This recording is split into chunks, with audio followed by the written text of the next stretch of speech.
నమస్తే, welcome to our channel. నేను రవీంద్ర బాబు.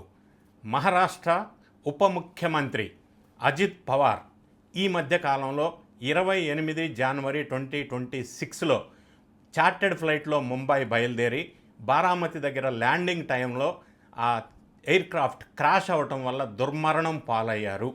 అది చాలా బాధాకరమైన విషయం, అందరినీ కలిచివేసిన దుర్ఘటన. ఈ ఘటన జరిగిన తర్వాత ఇప్పుడు ప్రస్తుతం అజిత్ పవార్ మరణంపై కుట్ర అని అంటూనే తెలుగుదేశం పాత్ర ఉంది అని, అందులో హెరిటేజ్ పాత్ర ఉంది అని, తెలుగుదేశానికి సంబంధించిన ప్రముఖ నాయకుల ఇన్వాల్వ్మెంట్ ఉందని, civil aviation minister Rammohan Naidu రాజీనామా చేయాలని రకరకాల అలిగేషన్స్ వైఎస్ఆర్సీపీ వాళ్ళు భారీ ఎత్తున ప్రచారంలోకి తీసుకొచ్చారు.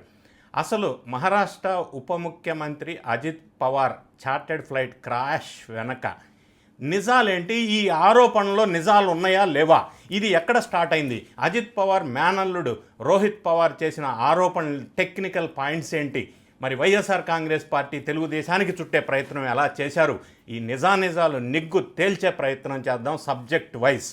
వీడియో చివరి వరకు స్కిప్ చేయకుండా చూడండి. ఈ ప్రధానంగా విఎస్ఆర్ వెంచర్స్ అంటే విఎస్ఆర్ ఏవియేషన్ అనే ఒక సంస్థకి చెందినటువంటి చార్టెడ్ ఫ్లైట్ ఇది.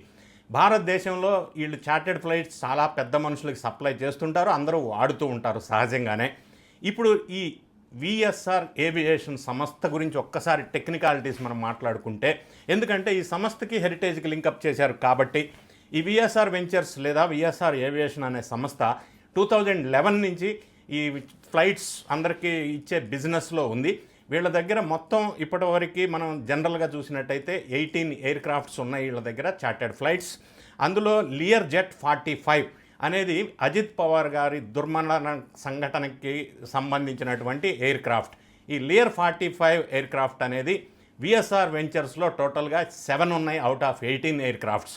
అందులో ఈ విఎస్ఆర్ సంస్థ ఇప్పటివరకు ఫైనాన్షియల్ ఇయర్ 25 మనం చూసినట్టయితే సుమారుగా 500 కోట్లు టర్న్ ఓవర్ ఉన్నటువంటి సంస్థ. సో ఈ సంస్థ ఆంధ్రప్రదేశ్ రాష్ట్రానికి చెందింది కాదు, ఇది ఢిల్లీ బేస్డ్ ఏవియేషన్ సంస్థ. దీని ఓనర్ విజయ్ కుమార్ సింగ్. సో ఇది VSR background. So chartered flights అందరూ వాడుతుంటారు వీళ్ళ దగ్గర తీసుకొని. ఇప్పుడు అజిత్ పవార్ మేనల్లుడు ఎన్సిపి శరద్ పవార్ వింగుకు సంబంధించిన ఎమ్మెల్యే రోహిత్ పవార్ కొన్ని కామెంట్స్ చేస్తూ లియర్ జెట్ 45 టీడీపీ అగ్రనేతలకి సంబంధించిన విషయం గురించి ప్రైమ్ మినిస్టర్కి అమిత్ షాకి లేఖ రాశారు. ఈ అజిత్ పవార్ మేనల్లుడు చేసిన ఆరోపణలు 1 by 1 మనం పరిశీలించి అందులో నిజాలు తేల్చే ప్రయత్నం చేద్దాం. Point number 1, digital flight data recorder DFDR అంటారు. ఇది ఎయిర్ క్రాఫ్ట్లో సేఫ్గానే ఉంది, కానీ కాక్పిట్ వాయిస్ రికార్డర్ సివిఆర్ అనేది థర్మల్ డ్యామేజ్ అయింది అనేది ప్రాథమికంగా వెలుగులోకి వచ్చింది. సో ఈ టెక్నికాలిటీ మీద CVR cockpit voice recorder thermal damage ఎందుకైంది, యాక్చువల్గా టెక్నికల్గా ఇది 1100 డిగ్రీ సెంటీగ్రేడ్ దగ్గర కూడా డ్యామేజ్ కాదు కదా, మరి ఇది ఒక్కటే ఎందుకు డ్యామేజ్ అయింది, ఒకే చోట 2 పరికరాలు ఇన్స్ట్రుమెంట్స్ ఉంటాయి, ఒకటి డ్యామేజ్ కాలేదు, ఇది ఎందుకు డ్యామేజ్ అయింది అనేది ప్రధానమైన టెక్నికల్ క్వశ్చన్ ఒకటి రైజ్ చేశారు. రెండో అంశం వాళ్ళు రైజ్ చేసిన క్వశ్చన్ ఏంటంటే, డీజీసీఏ నిబంధనలకి విరుద్ధంగా వేరే రకమైన ఫ్లైట్స్లో చార్టెడ్ ఫ్లైట్స్లో ఎక్స్పీరియన్స్ ఉన్న పైలట్స్ని తీసుకొచ్చి ఈ ఫ్లైట్లో పైలట్స్గా పెట్టారు, కేటాయించారు. అది వాళ్ళకి ఈ పర్టికులర్ లియర్ జెట్ 45 అనుభవం తక్కువ ఉంది అనేది ఇంకొక ఎలిగేషను. ఇక మూడో పాయింట్ నెక్స్ట్ పాయింట్ ఏంటంటే, విమానం ఇంజిన్ కాలపరిమితి 85 గంటలు మాత్రమే మిగిలి ఉన్నప్పటికీ దాన్ని తక్కువగా చూపించి విమానాన్ని నడిపారు అనేది ఒక పాయింట్ వాళ్ళ ఆరోపణ. ఇంకొక 5వ ఆరోపణ ఏంటంటే, 35 కోట్ల విలువైన ఈ లియర్ జెట్ 45 అనే ఎయిర్ క్రాఫ్ట్ని 55 కోట్లకి ఇన్సూరెన్స్ ఎలా చేస్తారు, దాని ఫ్లైట్ కాస్టే 35 కోట్లు అయితే 55 కోట్లకి ఇన్సూరెన్స్ ఎట్లా చేస్తారు, ఇందులో కుట్రకోణం ఉంది కదా అనేది ఒక క్వశ్చన్. ఇంకొక క్వశ్చన్ ప్రధానంగా చూస్తే, ఈ 55 కోట్లతో పాటుగా 210 కోట్లకు సంబంధించి లయబిలిటీ ఇన్సూరెన్స్ కూడా చేశారు ఈ పర్టికులర్ క్రాష్ అయినటువంటి ఎయిర్ క్రాఫ్ట్కి. ఇందులో కుట్ర దాగి ఉంది కదా, ఇలా ఎలా చేశారు అనేది ప్రధానంగా వినిపిస్తున్నటువంటి క్వశ్చన్. ఇంకొక క్వశ్చన్ రోహిత్ పవార్ రైజ్ చేసిన అంశం ఏంటంటే, విఎస్ఆర్ ఏవియేషన్ సంస్థ కుటుంబంలో జరిగినటువంటి డెస్టినేషన్ మ్యారేజ్ జైపూర్లో జరిగితే దానికి తెలుగుదేశం పార్టీకి సంబంధించిన ముఖ్యమైన నేతలు కొంతమంది అటెండ్ అయ్యారు అనేది ఒక ఎలిగేషన్. అంటే ఇటువంటి ప్రధానమైన సంస్థ ఈ ఎయిర్ క్రాఫ్ట్ చార్టెడ్ ఫ్లైట్స్ ఎవరైతే వాడుకుంటారో వాళ్ళని పిలిచి ఉండొచ్చు, టీడీపీ వాళ్ళు వెళ్తారు, వేరే పార్టీల వాళ్ళు కూడా వెళ్తారు పెళ్లి కాబట్టి. ఇంకొక అంశం ఏంటంటే ఈ ప్రమాదం జరిగిన వెంటనే విఎస్ఆర్ ఏవియేషన్కి సంబంధించిన ప్రముఖులంతా దేశాన్ని వదిలిపెట్టి పారిపోయారు, విదేశాలకు వెళ్ళిపోయారు. అలా ఎలా వెళ్ళారు, అలా వెళ్ళటానికి ఎందుకు సహకరించారు అనేది ప్రధానంగా వినిపిస్తున్నటువంటి క్వశ్చన్. ఇంకొకటి వాళ్ళు అనేది ఏంటంటే రోహిత్ పవార్ వాళ్ళు దర్యాప్తు కమిటీలో రిటైర్డ్ అధికారులు, మాజీ న్యాయమూర్తి, ప్రతిపక్ష ప్రతినిధులు, అజిత్ పవార్ కుటుంబ సభ్యులతో ఈ ఇన్వెస్టిగేషన్లో టీంలో ఉండాలని ప్రధానంగా ఆరోపణ చేస్తున్నారు. ఇంకొక ఆరోపణ ఏంటంటే ఈ పైలట్ ఎవరైతే ఉన్నారో అతను జెట్ ఎయిర్వేస్లో గతంలో జాబ్ చేశారు. ఆ తర్వాత జెట్ ఎయిర్వేస్లో నుంచి బయటకు వచ్చిన తర్వాత 5 సంవత్సరాలు అతనికి జాబ్ లేదు.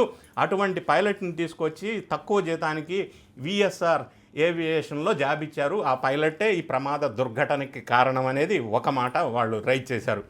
ఇంకొక అంశం వాళ్ళు అనేది ఏంటంటే నిర్దిష్ట కాల పరిమితి లోపు దర్యాప్తు పూర్తి చేయాలా అని అంటున్నారు. సో ఈ బ్యాక్గ్రౌండ్ నేపథ్యంలో అజిత్ పవార్ భార్య కానీ, అంటే సునేత్ర పవార్ కానీ, సోదరి సుప్రియ కానీ వీళ్ళందరూ కూడా ఈ కామెంట్స్ చేయటం నేపథ్యంలో ఇది ఒక జాతీయ స్థాయిలో చర్చ జరిగింది. సో ఇప్పుడు ఏంటంటే వైఎస్ఆర్ కాంగ్రెస్ పార్టీ దీన్ని అనుకూలంగా రాజకీయ లబ్ధి పొందే విధంగా వ్యూహాలు పన్నుతూ వీళ్ళు చేస్తున్న కామెంట్స్ ఏంటంటే గతంలో బాబాయ్ హత్య, వివేక హత్య కేసులో మొదలు గుండెపోటు అన్నారు, తర్వాత ఈ మర్డర్ అన్నారు, తర్వాత నారాసుర రక్త చరిత్ర అన్నారు.